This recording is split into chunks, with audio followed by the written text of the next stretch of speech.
வணக்கம் நண்பர்களே. இன்றைய பதிவு அருமை மிகுந்த தனுசு ராசி நண்பர்களுக்கான 2025 ஜூன் மாதத்திற்கான பலனை இன்றைய பதிவில் தனுசு ராசிக்கான சிறப்பு பதிவாக பார்க்குறேங்க.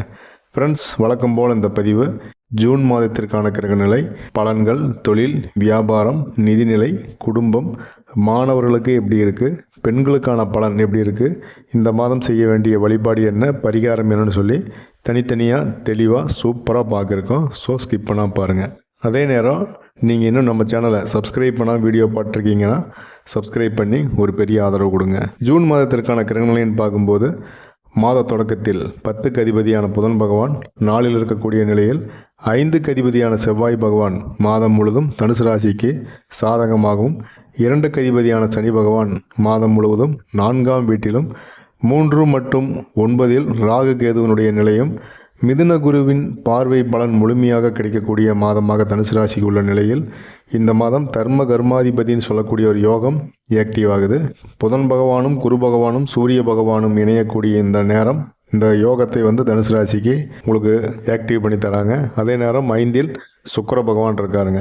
தனுசு ராசிக்கு இந்த கிரகநிலைகள் ஜூன் மாதம் இதனுடைய பலன்கள் எப்படி இருக்கும் அப்படிங்கிறது தனுசு ராசிக்கு பார்க்கும்போது முதல்ல வேலை எப்படி இருக்குது. உண்மையாகவே தனுசு ராசிக்கு இது ஒரு நிம்மதியான மாதமாக ஆரம்பிக்கும் அப்படின்னே சொல்லாங்க.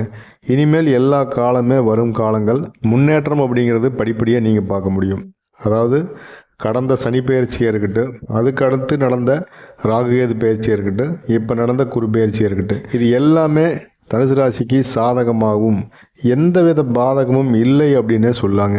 நமக்கு எப்படி இது பாதகம் இல்லை அப்படின்னு நீங்கள் நினைக்கும் போது இப்போ இருக்கக்கூடிய இந்த கிரக நிலைகளே சாட்சின்னு சொல்லாங்க. வேலை வியாபாரத்தில் எல்லோருக்கும் ஏற்றத்தாழ்வுகள் இருந்தாலுமே தனுசு ராசிக்கு ஏற்ற மிகுந்த காலமாக இந்த காலம் இருக்க போகுதுங்க. குரு பகவானுடைய சுப பார்வை செல்வாக்கு உயரப்போகுது. குரு பகவானுக்கு சப்போர்ட்டாக 3 மற்றும் 9இல் இருக்கக்கூடிய ராகு பகவானுடைய நிலை ரிஸ்க் எடுத்தால் ரஸ்க் சாப்பிடலாம் அப்படிங்கிறத நமக்கு இந்த காலத்தில் உணர்த்துதுங்க. அதே போல் நாளில் இருக்கக்கூடிய சனி பகவான் நீங்கள் அமைதியாக இருந்தாலுமே உங்களை பின்னாடி பிடிச்சி தள்ளி ஓடுங்க முயற்சி செய்யுங்க வெற்றி அடையலான்னு சொல்லி தள்ளக்கூடிய நிலையிலும் சனி பகவான் இருக்கார். இத்தனை நாளாக யாரை நம்பி பயந்தோம், நிறைய சனி திசைகள் நாம் கடந்து வரும்போது பார்த்திங்கன்னா நிறைய இழப்புகள், நிறைய கஷ்டங்கள் அனுபவித்தோம். இப்போ அந்த சனி பகவானே நமக்கு ஒரு சப்போர்ட் பண்ணுறாரு. என்னதான் அர்த்தாஷ்டம சனி அப்படிங்கிற காலம் இந்த தனுசு ராசிக்கு இருந்தாலுமே இந்த காலம் அப்படிங்கிறது உங்களுக்கு நிம்மதியான காலங்க. எதையுமே ஒரு கை பார்த்துடலாம் அப்படிங்கிற அந்த மனப்போக்கு தனுசு ராசிக்கு உருவாகும். 5இல் இருக்கக்கூடிய சுக்கிர பகவான் ஏதாவது ஒரு வகையில் பணத்தை நமக்கு கொண்டு கொடுப்பார் அப்படின்னா அதில் எந்த மாற்றமும் இல்லை. 4ஆம் வீட்டில் இருக்கக்கூடிய சனி பகவான் விரட்டி உங்களை வேலை வாங்க போகுதுன்னு சொல்லலாம். நிறைய முயற்சி, நிறையா பயம், நிறைய உழைப்பு இது எல்லாம் கொடுத்து மேன்மை பெற வைக்க 4ஆம் வீட்டில் இருக்கக்கூடிய சனி பகவான் உங்களை முன்னேற்றத்திற்காக முயற்சி செய்வார். ஸோ பிஸ்னஸ்ஸு ஒர்க்கு நல்லா இருக்குங்க. இந்த நேரம் தர்ம கர்மாதிபதி அப்படிங்கிறது யோகம் கிடைக்க போகுது. அது என்ன தர்ம கர்மாதிபதி யோகம் அப்படின்னா, இந்த யோகம் அப்படிங்கிறது ராசிக்கு 9ஆம் அதிபதி, அதாவது தர்மஸ்தானத்தில் அதிபதி 9ஆம் அதிபதி, கர்மஸ்தான அதிபதி, இந்த ரெண்டும் சேர்ந்து அல்லது இணைந்து பரிவர்த்தனை யோகம் பெறக்கூடிய காலம் இந்த யோகம் உருவாகுது. இதில் புதன், சூரியன், குரு பகவான் தனுசு ராசிக்கு இணைவதால் இந்த யோகம் உருவாகுது. இந்த யோகம் தனுசு ராசிக்கு வாழ்க்கையில் உயர்வையும், புகழ், பெருமை, மரியாதை, தனி மனித வளர்ச்சின்னு சொல்லி அனைத்தையும் கொடுக்க போகுதுங்க. ஓகே, தொழில் வருமானம் நல்ல நிலையில் இருந்தாலுமே தனுசு ராசிக்கு குடும்ப நிலை பார்க்கும்போது குடும்பத்தில் மகிழ்ச்சியும் குழந்தை பேருக்கும் நிறைய வாய்ப்பு இருக்குது. கணவன் மனைவியினுடைய அந்த பழைய சண்டை சச்சரவுகளெல்லாம் மாறி பழைய புரிதல் அப்படிங்கிறது மீண்டும் உருவாவது, பெற்றோர் வழியில் ஆதரவு உருவாவது, குடும்ப தொழிலை நீங்கள் வழி நடத்துவதுன்னு சொல்லி மேக்சிமம் குடும்ப மகிழ்ச்சி சூப்பராக இருக்குது. ராகு கேது நிலை பிஸ்னஸ்க்கு ஓகேனாலுமே திருமண பேச்சுவார்த்தையில் ஒரு கடினமான முயற்சி, அதோட இழுபறியான நிலைக்கு பின் திருமண பேச்சுவார்த்தைகள் கைகூடுவது, திருமணம் கைகூடுவது இதெல்லாம் இருக்குது. ஸோ நீங்கள் ஜாதகத்தை செக் பண்ணிவிட்டு நீங்கள் ராகு கேது தோஷம் ஏதாவது இருக்கா, குறுப்பார்வை இருக்கான்னு பார்த்து நீங்கள் ட்ரை பண்ணிங்க அப்படிங்கும்போது திருமணம் அப்படிங்கிறது பெரிய சக்ஸஸ்ஃபுல்லாக இருக்குங்க. முக்கியமாக காதல் விஷயத்தில் பிரிவினை, மனஸ்தாபம் இதெல்லாம் உருவாகக்கூடிய காலமாக இந்த காலம் இருக்கிறதுக்கு நிறைய வாய்ப்பு இருக்குங்க. நிதிநிலையை பொறுத்த வரைக்கும் 5இல் இருக்கக்கூடிய சுக்கிர பகவான் அவருக்கு சப்போர்ட்டாக இருக்கக்கூடிய மிதுன குருவினுடைய பார்வை பலனால் பற்றாக்குறை மிகுந்த போதும் இருந்த போதும் அடுத்தவங்க பணம் காசாவது நம்ம கையில் இருக்கக்கூடிய நிலையாக இருக்கும். கேட்ட இடத்தில் புது கடன் கிடைக்கும், ஆனால் வாங்க வேணாங்க. இருப்பதை வச்சு நிலைமையை வந்து சமாளிக்க ட்ரை பண்ணுங்கள். ஆல்ரெடி கடந்த 10 வருடங்களாக அந்த கடன் பிரச்சனையில் நிறைய கஷ்டப்பட்டு இப்போ தான் அப்படியே அப்படின்னு உட்காந்துருக்க அந்த நேரத்தில் புது கடன் கிடைக்குது அப்படிங்கிறதுக்காக வாங்கிட்டு மறுபடியும் நீங்கள் சிரமப்படாதீங்க.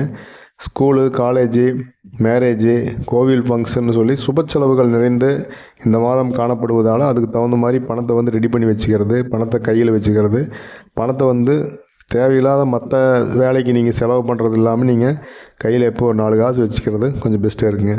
மாணவர்களை பொறுத்த வரைக்கும் மாதா, பிதா, குரு, தெய்வம் இந்த அனைவருடைய வழிகாட்டுதல், உதவி மாணவர்களுக்கு ஒரு பெரிய செல்வாக்கை கொடுக்கும். கண்ணும் கருத்துமாக படித்தா போதுங்க.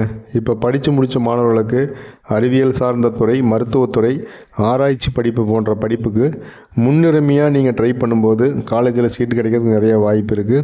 அதே போல் அப்பா அம்மானுடைய வழிகாட்டுதல், ஆசிரியனுடைய வழிகாட்டுதல், உங்களுக்கே வந்து அந்த சுய சிந்தனை, சுய அறிவு, தன்னம்பிக்கைங்கிறது இறைவன் வந்து அற்புதமாக கொடுக்கக்கூடிய மாதமாக இந்த ஜூன் மாதம் இருக்கும். உங்களுடைய ஃப்யூச்சர் பிளானை நீங்கள் டிசைட் பண்ணுவீங்க. அப்பா அம்மாட்ட கன்சல்ட் பண்ணிவிட்டு நீங்கள் அதையே செயல்படுத்தும் போது பெரிய வெற்றி அப்படிங்கிறது தனுசு ராசி மாணவர்களுக்கு சூப்பராக கிடைக்குங்க. சகோதரிகளை பொறுத்த வரைக்கும் ஜூன் மாதம் எப்படி இருக்கும்?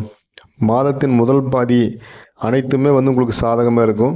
2ஆம் பாதி உடன் பிறந்தவர்களோட சின்னதாக ஒரு மன கஷ்டம் உருவாகிறதுக்கு வாய்ப்பு இருக்குது. சனி பகவானுடைய நிலை 3 மற்றும் 4 இருக்கக்கூடிய இந்த நேரம் வாழ்க்கை துணையினுடைய நல்ல அன்பு, ஆதரவு, குடும்ப மகிழ்ச்சி சூப்பராக இருக்கும். ஆரோக்கியம் சற்று பலவீனமாக இருக்கும் காலமாக இந்த காலம் இருக்கும். நீங்கள் நிறைய உணர்வீங்க. ஸோ வந்து கேர்ஃபுல்லாக வந்து உங்களுடைய உடல் நலத்தை வந்து பார்த்துக்குங்க. திருமண பேச்சுவார்த்தையில் கொஞ்சம் தொய்வு ஏற்படலாம். அது வந்து நம்ம சரியாக ஜாதகத்தை செக் பண்ணிட்டு ஒரு சரியாக முறையாக நம்ம அணுகும்போது திருமணங்கிறது கைகூடுறதுக்கு நிறைய வாய்ப்பு இருக்குது. ரிலேஷன்ஷிப்பில் எப்போதும் மனஸ்தாபம், சண்டை அப்படிங்கிற நிலை இருக்கும். இதெல்லாம் நமக்கு தேவையா அப்படிங்கிற அந்த எண்ணத்தை உருவாக்கக்கூடிய மாதமாகவும் இனி வரும் காலங்களும் நிச்சயமாக இருக்கும். ஸோ நீங்கள் அதையுமே நீங்கள் கேர்ஃபுல்லாக ஹேண்டில் பண்ண வேண்டிய காலமாகவும் நிச்சயமாக இருக்கலாம். இந்த மாதம் ஆரோக்கியம் எப்படி இருக்குன்னா, நம்ம தலை தான் சுற்றுதா, இல்லை உலகம் சுற்றுறது நமக்கு தெரியுதா, இல்லை நமக்கு மட்டும் தெரியுதா அப்படிங்கிற மாதிரியான உணர்வு வந்து உண்டாகும். சோர்வு, உடல் அசதி இதெல்லாமே நிறைய இருக்கும். வண்டி வாகனத்தில் வந்து கவனமாக இருக்கணும். வண்டி வாகனத்தில் கவனமாக இருக்கணும்னு சொல்கிறத தாண்டி கவனம்னு இருக்கணும். உடல் நலத்தை பொறுத்த வரைக்கும் அல்சர், கேஸ்ட்ரிக்கு இதெல்லாம் ரொம்பவுமே பாடாய்ப்படுத்தும். ஸோ அதனால் வந்து உணவில் நீங்கள் ரொம்ப கவனமாக இருங்க. அதே போல் வீட்டு வளர்ப்பு பிராணிகள்கிட்ட கொஞ்சம் கவனமாக இருங்க. அது வந்து கடிக்கிறதுக்கு நிறைய வாய்ப்புகள் இருக்குது. இந்த மாதம் இன்னும் சிறப்பான மாதமாக மாற்றிக்கிறதுக்கு வழிபாடு, பரிகாரம் எதாவது இருக்குன்னு பார்க்கும்போது குலதெய்வ வழிபாடு உங்களுக்கு ரொம்ப இந்த மாதத்துக்கு சப்போர்ட்டிவாக இருக்கும். அதே போல் இந்த மாதத்தில் வந்து உங்கள் நட்சத்திரத்திற்கான சித்திரை வழிபாடு செய்வதும் வந்து ரொம்பவுமே சிறப்பாக இருக்கும். உங்கள் நட்சத்திரத்திற்கான சித்திரங்களுடைய வழிபாடு எந்த வழிபாடு அப்படின்னு தெரியல அப்படின்னா நீங்கள் கமெண்ட் பண்ணுங்கள். நட்சத்திரம் என்ன, எத்தனாவது பாதம்னு சொல்லி கமெண்ட் பண்ணுங்கள். அதற்கான சித்திரை என்னன்னு சொல்லி நான் கமெண்ட் பண்ணுறேன். ஸோ நீங்கள் ஃபாலோ பண்ணிக்கலாங்க. பரிகாரத்தை பொறுத்த வரைக்கும் முடிஞ்சால் ஆதரவற்றோருக்கு உணவு தானம், உடை தானம் அதெல்லாம் செய்யலாம். அதே போல் படிக்கக்கூடிய குழந்தைகளுக்கு ஒரு நல்ல வழிகாட்டுதல் கொடுக்கறது, அதே நேரத்தில் அவங்களுக்கு முடிஞ்சால் நீங்கள் ஹெல்ப் பண்ணுறது. இந்த 2 பரிகாரம் பார்த்திங்கன்னா உங்களுக்கு ஜாதகத்தில் இருக்கக்கூடிய சாதகமில்லாத நிலையை உங்களுக்கு சாதகமாக மாற்றி கொடுக்கறனால இந்த மாதத்தை வெற்றிகரமான மாதமாக மாற்றுறதுக்கு இந்த வழிபாடு மற்றும் பரிகாரத்தை தனுசு ராசி நண்பர்கள் ஃபாலோ பண்ணிக்கலாங்க. நண்பர்களே, இந்த மாதத்திற்கான கிரகநிலை பலன்கள் மேக்சிமம் ஒரு கோச்சாரத்தில் பொது பலனில் தனுசு ராசிக்கு சாதகமாக இருக்கும் பட்சத்தில் இந்த காலம் உங்களுடைய சுயஜாதகம் உங்களுக்கு கொஞ்சம் சப்போர்ட்டாக இல்லை அப்படின்னாலுமே மேக்சிமம் உங்களுக்கு ஃபேவரான மாதமாக இந்த மாதம் இருக்கும். அப்படிங்கிறனால இந்த மாதத்தை பாசிட்டிவாக வந்து ஹேண்டில் பண்ணுங்கள், பாசிட்டிவாக வந்து வழி நடத்துங்க. பாசிட்டிவாக அந்த மாதத்தை வந்து நீங்கள் வேலை, வியாபாரத்தில், குடும்பத்தில், குழந்தைகள் விஷயத்தில், உங்களுடைய உடல் ஆரோக்கிய விஷயத்தில் நீங்கள் செயல்படுத்தும் போது எந்த ஒரு எதிர்மறை எண்ணங்களும் இல்லாமல் இந்த மாதம் ஒரு நேர்மறையான ஒரு மாதமாகவும், ஒரு சிறப்பான மாதமாகவும், ஒரு அற்புதமான மாதமாகவும் இனிமேல் வரக்கூடிய காலங்கள் எல்லாமே மிகச்சிறந்த பொற்காலமாகவும் இருக்கும் அப்படின்னா எந்த மாற்றமும் இல்லை. நீங்கள் அமைதியாக இருந்தாலுமே இந்த மாதத்தில் இருக்கக்கூடிய கிரகநிலைகள் உருவாகக்கூடிய யோகங்கள் உங்களை மேன்மைப்படுத்தும் அப்படின்னால எந்த மாற்று கருத்தும் இல்லை. வாழ்த்துக்கள் நண்பர்களே. ஜூன் மாதத்திற்கான இந்த பதிவு பொது பலனாக இருந்தாலுமே மேக்சிமம் உங்களுக்கு நியரஸ்ட்டாக இருக்கும். என்ன தான் நியரஸ்ட்டாக வந்தாலுமே முக்கியமான முடிவுகள் தொழில் சார்ந்து, திருமணம் சார்ந்து, குடும்ப நிகழ்ச்சிகள் சார்ந்து முடிவு எடுக்கும்போது உங்களுடைய சுயஜாதகம், உங்கள் குடும்பத்தாரோட சுயஜாதகத்தை உங்கள் அஸ்ட்ராலஜர்கிட்ட கொடுத்து நீங்கள் செக் பண்ணிவிட்டு உங்களுடைய நல்ல வேலைகளை வந்து நீங்கள் ஆரம்பிக்கலாம், தப்பில்லைங்க. நண்பர்களே, இந்த பதிவு ஜூன் மாதத்திற்கான ஒரு அற்புதமான வழிகாட்டுதலாகவும் பயனுள்ளதாகவும் ஒரு விழிப்புணர்வான ஒரு பதிவாகவும் இருந்திருக்கும் நான் நம்புகிறேன். பதிவுக்கு கண்டிப்பாக ஒரு லைக் பண்ணிக்கங்க. உங்களுடைய கருத்துக்களை மறக்காமல் நீங்கள் கமெண்ட் செக்ஷனில் கமெண்ட் பண்ணுங்கள். நீங்கள் இன்னும் நம்ம சேனலை சப்ஸ்கிரைப் பண்ணால் வீடியோ பார்த்துருக்கீங்கன்னா சப்ஸ்கிரைப் பண்ணி ஒரு பெரிய ஆதரவு கொடுங்க. இதுபோல் ஒரு அற்புதமான பதிவில் நம்ம மறுபடியும் சந்திக்கலாம். நன்றி, வணக்கம்.